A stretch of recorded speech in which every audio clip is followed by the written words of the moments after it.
हाय दोस्तों, मैं हूं ज्योति पाल और आप सभी का स्वागत है मेरे चैनल ज्ञान ज्योति कंप्यूटर में।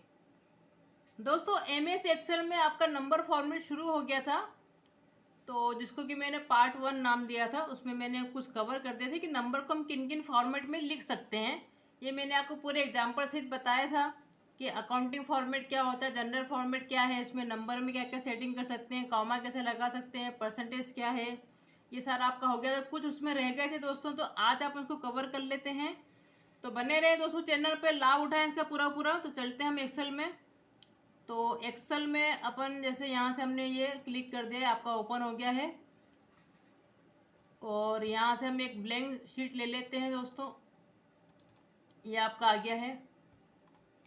और अब इसमें आके मेनूज नहीं दिख रहे हैं, तो मेनूज आपको दिखा देते हैं। देखो ये आ गया अपना। ये थोड़ा सा आपका जो है फ़ॉन्ट जो है, मैं इसकी साइज़ थोड़ी बढ़ा देती हूँ ताकि आपको दिखे वो एकदम से कि क्या लिख रहे हैं, अपन क्या कर रहे हैं। ये आ गया। तो ये रहा दोस्तों आपका ये नंबर फॉर्मेट, ये यहाँ से आपका चल रहा था। तो बाय मैंने ये नीचे वाले दोस्तों आपके कवर कर दिए थे कि ये डेसिमल में कैसे लिखा है ना, आपको डिक्रीज डेसिमल इंक्रीज कैसे करना, कॉमा कैसे लगाना, परसेंटेज कैसे लगाना, ये सारा आपका कवर हो गया था दोस्तों। अकाउंटिंग फॉर्मेट में कैसे लिखना, तो ये यहाँ से भी दिखता है आपको फॉर्मेट, ये ना जनरल, ये लिखा हुआ जनरल। तो इसमें आपका जनरल है, नंबर, करेंसी, ये मैंने आपको बता दिया था। अकाउंटिंग फॉर्मेट क्या होता है, अब थोड़ा बहुत और भी इसमें देखिए, शॉर्ट डेट है आपकी, लॉन्ग डेट है, तो इसमें क्या क्या अंतर थोड़ा बहुत आप देख लें इसको। तो जब दोस्तों मैं कोई भी यहाँ पे डेट डालते हैं, मान लो मैंने यहाँ पे लिखा कि 1/5/2024 और मैंने एंटर कर दिया, तो बाय डिफॉल्ट इसने ऐसा लिया उसको। तो डेट डेट देखो, अब यहाँ पे लिख के भी आके कि फॉर्मेट कौन सा हो गया, ये ऑटोमेटिकली डेट आ गया आपका फॉर्मेट। ठीक है, मैंने यहाँ पे क्लिक करा। अब मैं यहाँ पे अगर देखो शॉर्ट डेट में, देखो ये आपको एग्जांपल भी दिखा रहा है कि ये शॉर्ट डेट कहलाएगी आपकी, इस प्रकार से जो लिखा हुआ है। अगर मैं कोई लॉन्ग डेट कर रही हूँ, तो अब देखिए उसने मंथ को कायम में कर दिया, कैरेक्टर में भी कर दिया, तो पूरा 1 मई 2024 ऐसा लिख के आ गया।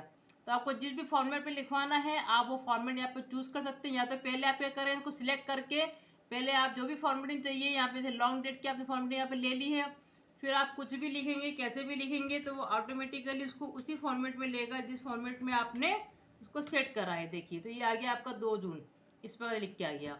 इसी प्रकार से नेक्स्ट इसमें टाइम का भी है। अगर आपको टाइम डालते हैं, जैसे मैंने यहाँ पे लिख दिया है कि 5:20 और एंटर कर दिया। अब आपने लिखने के बाद अगर आपको सेटिंग करनी है दोस्तों, तो आपको सिलेक्ट करेंगे पहले, तो मतलब कर्सर वहाँ रखेंगे अपना। कर्सर वहाँ रखने के बाद फिर आपने उसको चेंज करा कि भाई टाइम में कन्वर्ट करो, तो टाइम में देखो पूरा वो उसको लिख रहा है कि 5:20 और कोई सेकंड नहीं लिखा था अपन ने, तो सेकंड में 00 लिख रहा है, और आगे AM PM भी लिखेगा वो। अब उसने AM क्यों लिया है, क्योंकि मैंने लिखा था यहाँ पे 5 लिखा। अगर मुझे शाम की बजानी है, तो मुझे 12 के बाद कैसे गिनना पड़ेगा, 13, 14, 15, 16, 17, इस प्रकार से गिन के आप अगर डालेंगे तो वो समझ जाएगा कि अच्छा आप क्या उसको PM में बताना चाह रहे हैं। तो अब मैंने अगर 17:25 करके मैं उसको लिखती हूँ, और फिर मैंने उसको चेंज करा टाइम में, तो दोस्तों उसने क्या लिया, उसमें फिर यहाँ पे PM लिया। तो ये डिपेंड करता है कि आप कैसे लिखवाना चाह रहे हैं। ठीक है, इसके अलावा आपका एक और इसमें आ जाता है परसेंटेज। मैं आपको पहले कवर करवा चुकी हूँ। परसेंटेज में मैंने आपको पूरा एग्जाम्पल से बताया था। जैसे मान लीजिए मैंने किसी चीज़ को सिलेक्ट करा, यहाँ पे सेल मैंने सिलेक्ट करे और मुझे इसको परसेंटेज में करना है, तो मैंने परसेंटेज पे क्लिक कर दिया। अब मुझे जैसे 4% डिस्काउंट देना है या मुझे 10% देना है, तो मैं सिर्फ यहाँ पे नंबर लिखूंगी, वो ऑटोमेटिकली इसको परसेंटेज में ले लेगा। और यहाँ पे डेसिमल भी लिख के आ रहा है। अगर आपको डेसिमल नहीं चाहिए, तो यहाँ से मैंने आपको बताया डिक्रीज करने का। तो ये नीचे जो अपन कवर कर रहे थे, इसमें अगर परसेंटेज हो चुका था, तो उसमें बकायदा मैंने फर्स्ट वाले पार्ट में आपको पूरा एग्जाम्पल सहित बताया है।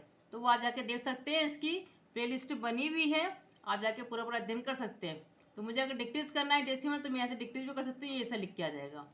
ठीक है, उसके अलावा भी इन्होंने दे के रखा है कि आप फ्रैक्शन में कोई चीज़ लिखनी है आपको, जैसे 1/2 लिखना है आपको, 1/4 लिखना है, 2/3 लिखना है। तो मैंने मान लीजिए ये सेल यहाँ सिलेक्ट से ऐसे ऐसे दोस्तों क्या होता है एक्सेल में, अगर मैं यहाँ पे लिख रही हूँ 1/4, मैंने ऐसा लिखा, तो वो बाय डिफॉल्ट क्या है कि चूंकि ये नंबर में रहता है, जनरल में रहता है, तो ये इसको क्या कर रहा है, चेंज कर रहा है। 1/4 मतलब वो क्या सोच रहा है कि डेट है आपकी, तो उसको 1 अप्रैल भी लिख रहा है। मैंने अगर लिख दिया कि 2/3, तो वो क्या लिख रहा है यहाँ पे 2 मार्च लिख रहा है, उसको नहीं, उसको समझ में नहीं आ रहा है। तो वहाँ आपको बताना पड़ता है, अगर आपको फ्रैक्शन में लिखवाना है, तो पहले आप सिलेक्ट करें सेल को और यहाँ पे चेंज करें इसका फॉर्मेट, ये फ्रैक्शन करें। फिर अगर आप लिखते हैं यहाँ पे कि भैया 1/4, तो बकायदा को 1/4 में पकड़ेगा। 2/3 लिखा, 2/3 में पकड़ेगा, 1/5 लिखा तो वो बकायदा फ्रैक्शन में कन्वर्ट हुआ है। ध्यान रखें इस बात का, ठीक है। ये सारी नंबर फॉर्मेटिंग आप पहले से सीख लीजिए ताकि जब अपन क्वेश्चन करेंगे तो आपको प्रॉब्लम नहीं आएगी। अगला देखिए रखा है साइंटिफिक से ये मतलब होता है जब कोई संख्या बहुत बड़ी हो जाती है तो अगर आपको साइंटिफिक फॉर्म में कन्वर्ट करना चाहते हैं तो आप कर सकते हैं। नंबर बड़ा कैसे होगा, जैसे मान लीजिए कि मैं यहाँ पे रख के इसको लिख रही हूँ 1 2 3 4 5 6, तो उसने देखो बकायदा उसको ले लिया है 1 2 3 4 5 6 7 8 9 10 11 तक ले लिया मैंने, तब भी वो ले लेगा। लेकिन जहाँ मैंने 13 संख्या कर दी 3 4 5 6 7 8 9 10 11 12 13, तो अब वो क्या करेगा, देखो उसने इसको इसमें कन्वर्ट कर दिया। यहाँ पे लिख के रहा है देखो ई करके +12। आप उसको बकायदा उसको और छोटा करना चाहते हैं तो आप उसको साइंटिफिक में कन्वर्ट कर दें तो वो इस प्रकार से ले लेगा उसको। तो कोई संख्या अगर बड़ी होती है तो साइंटिफिक फॉर्म में कन्वर्ट करना तो आप इसे कर सकते हैं। नेक्स्ट फिर उन्होंने दे के रखा है आपको दोस्तों इसमें कि टेक्स्ट में भी कन्वर्ट कर सकते हैं। जनरली क्या होता है कि नंबर जो है वो आपके बाय डिफॉल्ट क्या होता है, एक्सेल में अगर मैंने लिखा 4 तो वो इतनी बड़ी सेल में कहाँ लिखेगा उसको, तो राइट हैंड साइड में लिखता है। अगर मैं लिखती हूँ ए तो ए को कहाँ में लिख रहा है, वो लेफ्ट में लिख रहा है क्योंकि वो उसको टेक्स्ट मानता है। ए क्या है आपके कैरेक्टर है। अगर आपको नंबर को भी कैरेक्टर में ही लिखवाना है, आप चाहते हैं ये बाय डिफॉल्ट लेफ्ट में हो जाए, तो फिर आप उसको क्या क्या करेंगे, जैसे इतनी ये दो सेल को मैं टेक्स्ट में अगर कन्वर्ट कर रही हूँ, या फिर जो मैंने 4 लिखा था इसको अगर मैं बाद में अगर लिखने के बाद अगर आप कन्वर्ट करना चाहते हैं तो यहाँ से आप क्या कर देंगे, टेक्स्ट पे क्लिक कर देंगे। देखो ये अपने आप यहाँ पे लेफ्ट पे आ गया और ये टेक्स्ट बन गया है। ध्यान रखें, जैसे यहाँ पे कर्सर रख के मैंने इन दोनों को सेट कर दिया है यहाँ पे टेक्स्ट में। अब ये सब क्या है, जब अपन दोस्तों फार्मूले लगाएंगे ना तब आपको ज़्यादा समझ में आएगा कि फार्मूले में कैसे यूज़ करना है इसको। जैसे मैंने यहाँ पे क्लिक कर दिया तो अब मैं अगर यहाँ पे लिख रही हूँ 5, तो देखो 5 को क्या कर रहा है, एज ए टेक्स्ट मान रहा है। यहाँ लिखा मैंने 10, तो ये बुक लेफ्ट में लिखे आ रहे हैं और साथ में आपको यहाँ पे एक सिम्बॉल दिख रहा होगा।